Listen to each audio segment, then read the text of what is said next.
नमस्कार, सबसे बड़ा चुनाव देख रहे हैं आप। आपके साथ मैं हूं खुशबू पांडे। रुक करेंगे बड़ी खबर की और बड़ी खबर सामने आ रही है। बड़ी जानकारी लखनऊ से बड़ी जानकारी सामने आ रही है। समाजवादी पार्टी ने जारी की है एक और लिस्ट। सपा ने लालू यादव के दामाद को टिकट दिया है। बड़ी जानकारी, कन्नौज से दिव्य प्रताप यादव को टिकट दिया गया है। बलिया से सनातन पांडे को मैदान में उतारा है। ये बड़ी जानकारी से आपको रूबरू करा रहे। समाजवादी पार्टी ने एक और लिस्ट जारी किया है जिसमें लालू प्रसाद यादव के दामाद को दिया गया है टिकट, तो वहीं कन्नौज से तेज प्रताप यादव को टिकट दिया गया है।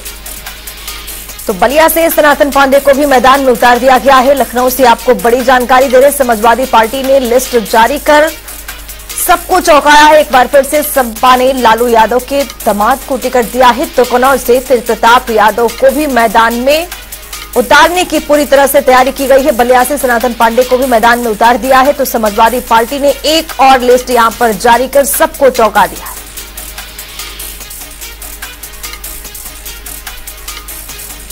तो कन्नौज से तेज प्रताप यादव को मैदान में उतारने की भरपूर कोशिश की गई है। बलिया से सनातन पांडे को भी मैदान में उतारा गया है। समाजवादी पार्टी ने लिस्ट जारी करके सभी को यहां पर चौंकाया है। सपा ने लालू यादव के दामाद को भी टिकट दिया है। कन्नौज से लालू यादव के बड़े बेटे तेज प्रताप यादव भी मैदान में होंगे।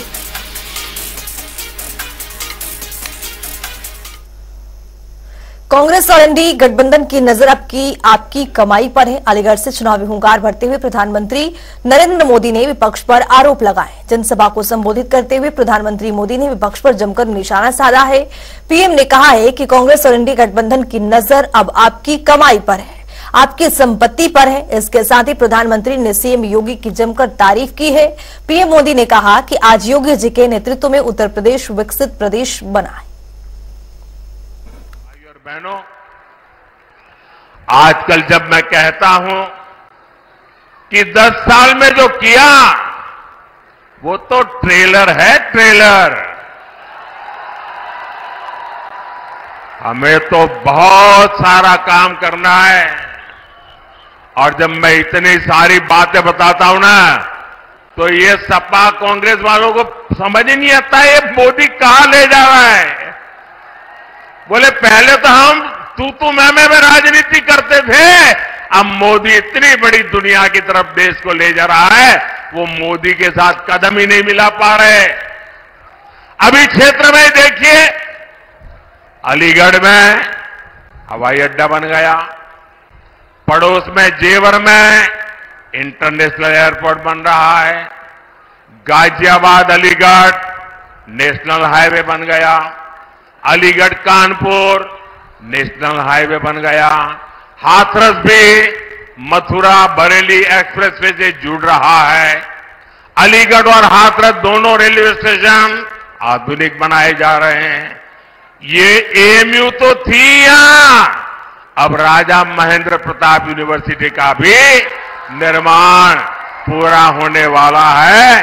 ऐसे ढेर सारे काम इस क्षेत्र में हुए हैं।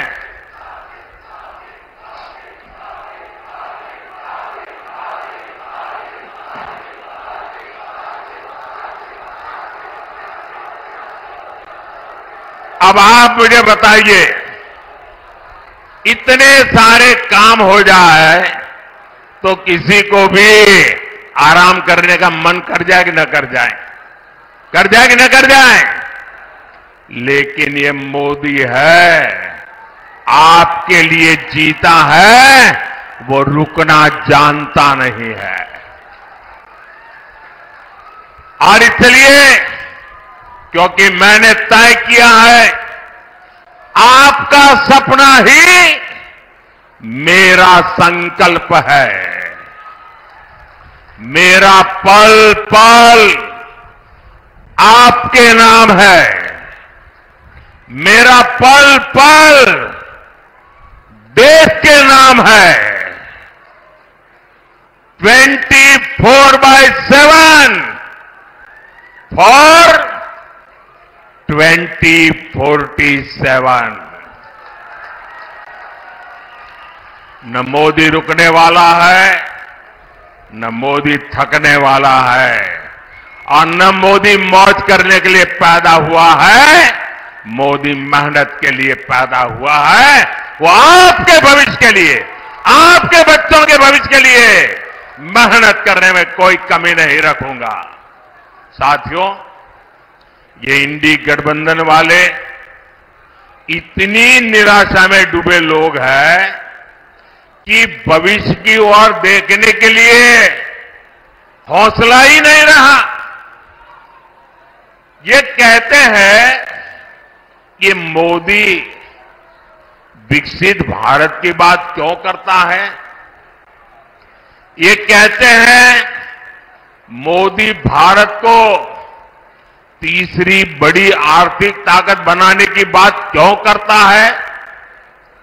ये लोग अपने परिवार और सत्ता के लोभ के अलावा कुछ नहीं करते और जनता से छलावा करते रहते।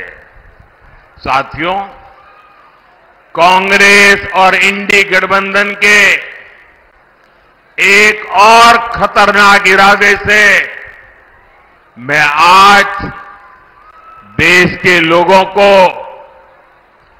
अलीगढ़ के लोगों को आगाह कर रहा हूं।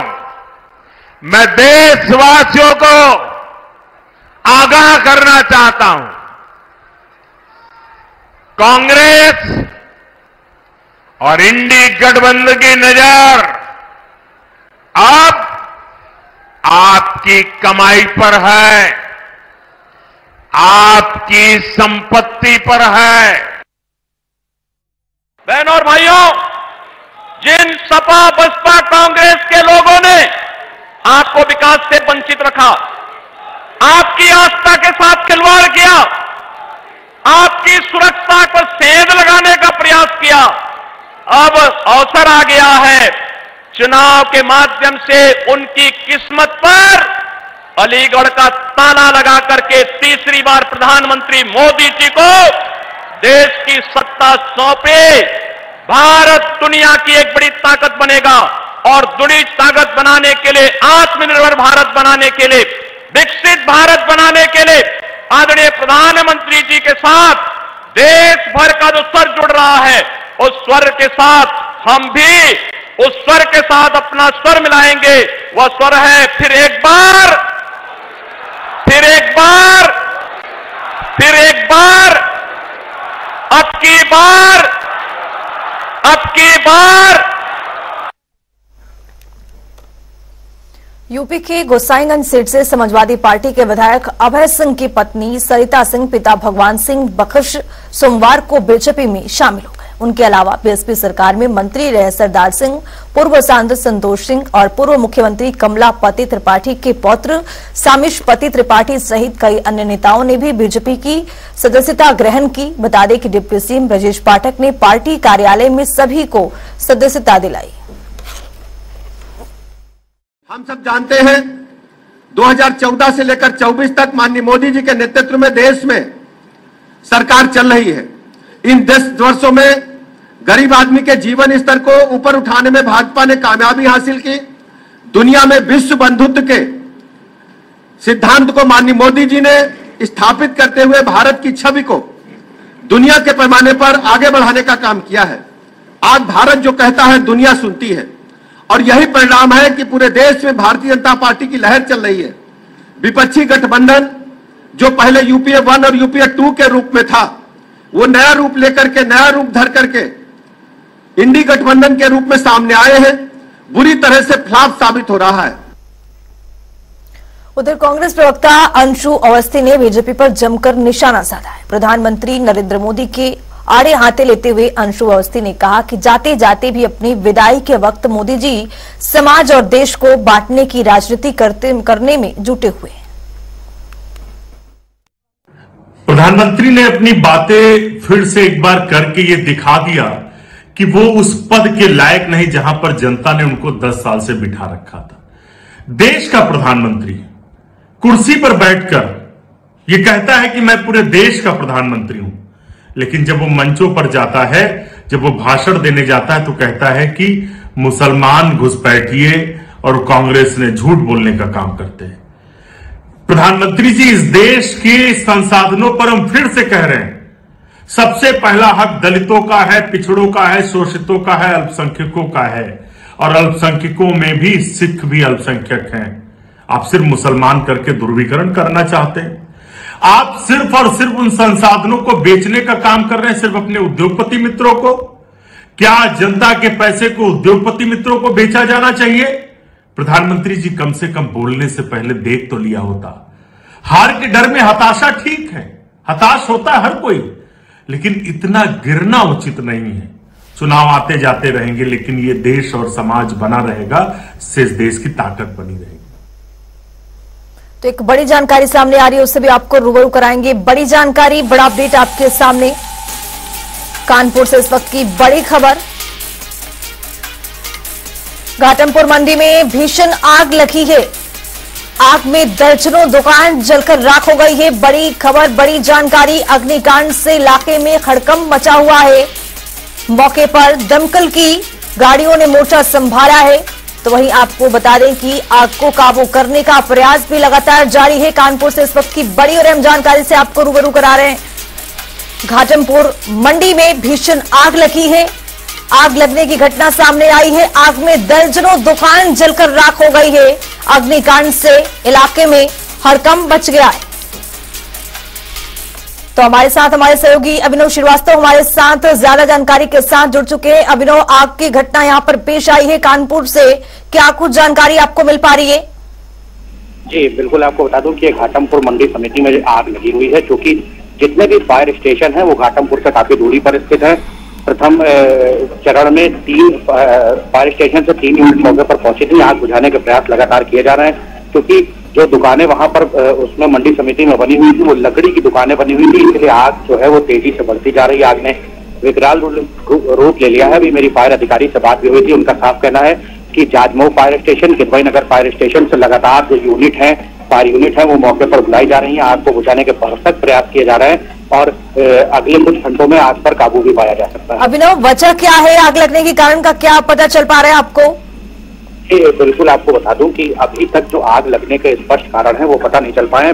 अब जैसे आग बुझेगी, जो भी आधिकारिक तौर पर जो भी सामने आएगा, इसके बाद ही ये क्लियर हो पाएगा कि ये आग लगने की वजह क्या थी।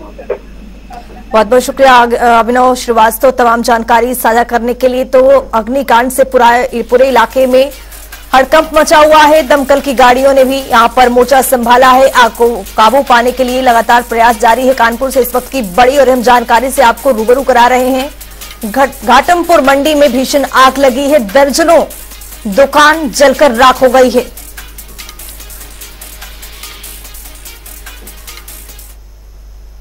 रुक करेंगे 5:25 बड़ी खबरों का। अमरोहा में हाई टेंशन तार की चपेट में आई ट्रैक्टर ट्रॉली। आग लगने से लदी गेहूं की फसल, हुई राख, किसानों का रो रो कर बुरा हाल। फतेहपुर में युवक की कुल्हाड़ी मारकर हुई हत्या। मौके से फरार हुए आरोपी पुरानी रंजिश के चलते दिया घटना को अंजाम। कुशीनगर में फांसी के फंदे से लटका मिला युवक का शव। परिजनों ने हत्या की जताई आशंका। पुलिस ने शव का कराया पोस्टमार्टम। बाराबंकी में पुराने तालाब की खुदाई के दौरान मिली है प्राचीन शिवलिंग की प्रतिमा। सभी ने प्रतिमा की पूजा अर्चना कर लगाए हर महादेव किनारे। हजारों साल पुरानी बताई जा रही प्रतिमा। आगरा में बिजली विभाग की लापरवाही आई है सामने। खंभे में करंट उतरने से 2 भैंसों की हुई है मौत। स्थानीय लोगों ने जताया है आक्रोश। ललितपुर में 2 पक्षों में जमकर चले लाठी डंडे। मारपीट में 5 लोग गंभीर रूप से घायल। लकड़ी काटने को लेकर दोनों पक्षों में हुआ था विवाद। अमरोहा में मोबाइल चलाते हुए 11वीं के छात्र की हार्ट अटैक से हुई मौत। परिजनों में छाया आबाद। ललितपुर में तेज रफ्तार कार बनी आग का गोला, जलकर खाक हुई कार। सवारियों ने खुद कर बचाई अपनी जान। बाराबंकी में हो रहा तड़ले से अवैध खनन। माफियाओं ने खेत को 10 से 12 फीट गहरा खोदकर निकाली मिट्टी। शिकायत करने के बाद भी अधिकारियों ने नहीं की कोई कार्रवाई। बस्ती में सामने आया है दर्दनाक हादसा। हमारे अपने बच्चे को पानी की टंकी में डुबोकर मौत के घाट उतारा। पुलिस ने आरोपी महिला को किया है गिरफ्तार। रायबरेली में संदिग्ध परिस्थितियों में मिला है वृद्धा का शव। मृतक की पहचान में जुटी है पुलिस। रायबरेली में खेत में नाबालिग के साथ हुआ है दुष्कर्म। गांव के युवकों पर लगाए दुष्कर्म के आरोप। पीड़िता ने एसपी से लगाई है न्याय की गुहार। रायबरेली में खनन माफियाओं को संरक्षण देने वाले आरोपी गिरफ्तार। खनन के नाम पर करता था अवैध वसूली। खनन अधिकारियों की शिकायत पर दर्ज हुआ था मुकदमा। रायबरेली में निमंत्रण पे युवक को दबंगों ने पीटा। गंभीर अवस्था में अस्पताल में कराया गया भर्ती। पीड़ित ने 4 लोगों के खिलाफ दर्ज कराया मुकदमा। रायबरेली में निजी नर्सिंग होम की बड़ी लापरवाही। गर्भवती महिला की ऑपरेशन के दौरान नवजात की हुई मौत। परिजनों ने संचालक और स्टाफ पर लगाए गंभीर आरोप। बिजनौर में सड़क किनारे कार में मिला शव। इलाके में फैली सनसनी। पुलिस ने गोली मारकर हत्या की जताई आशंका। सहारनपुर पुलिस की बड़ी कामयाबी। युवक की हत्या करने वाले आरोपी को घर में घुसकर किया गया गिरफ्तार। बांदा में सेल टैक्स पुलिसकर्मी का वसूली करते हुए वीडियो वायरल। ट्रक चालकों ने अवैध वसूली करता दीवाना। अधिकारियों ने वीडियो का संज्ञान लेते हुए बढ़ाई जांच। मालगाड़ी के पहियों के बीच बैठकर लखनऊ से हरदोई पहुंचा बच्चा। खेलते खेलते ट्रक पर खड़ी मालगाड़ी में चढ़ा। रेलवे सुरक्षा बल ने बच्चों को किया रेस्क्यू। रायबरेली में नामांकन को लेकर सभी तैयारियां पूरी। 26 अप्रैल से शुरू होगी नामांकन की प्रक्रिया। डीएम की कोर्ट में प्रत्याशी करेंगे नामांकन। भदोही में पेड़ से टकराई कार। हादसे में एक की मौत, एक घायल। पुलिस ने घायल को अस्पताल में कराया भर्ती।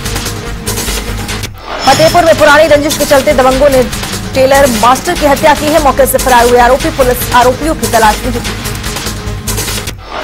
लखीमपुर में तेज रफ्तार अज्ञात वाहन ने कई लोगों को मारी है टक्कर। हादसे में 3 लोगों की मौत, 4 गंभीर रूप से घायल। पुलिस ने शव को कराया है पोस्टमार्टम। मैनपुरी में पुलिस ने अवैध शस्त्र फैक्ट्री का किया है भंडाफोड़। छापेमारी में 2 अभियुक्तों को किया गिरफ्तार। कब्जे से भारी मात्रा में अवैध शस्त्र बरामद। बदायूं में गंगा में डूबे 2 दोस्त। हादसे में एक छात्र की हुई मौत, एक को गोताखोरों ने बचाया। मृतक पॉलिटेक्निक का था छात्र।